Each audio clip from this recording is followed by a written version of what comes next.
তৈরি পোশাক খাতের জন্য আলাদা মন্ত্রণালয় গঠনের দাবি জানিয়েছেন কারখানা মালিকরা। এটি হলে পোশাক খাত এগিয়ে নেওয়া সম্ভব বলে মনে করেন তারা। বিজিএমইএ নির্বাচন নিয়ে রাজধানীর একটি হোটেলে বিজিএমইএ নির্বাচন ফোরাম আয়োজিত সংবাদ সম্মেলনে এসব কথা বলেন তারা।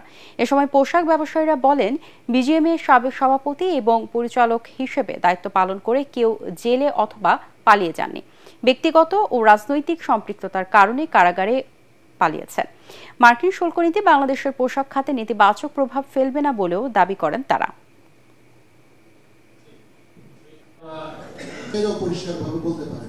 গুডস ইউএসএ ইম্পোর্ট করে সবার জন্য ডিউটি এন্ড ট্যাক্স সমান, tariff country to country vary করতেছে।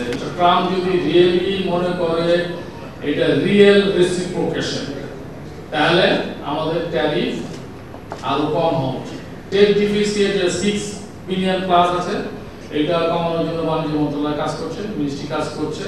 ইতিমধ্যেই একটা তালিকা মন্ত্রণালয় তৈরি করেছেন।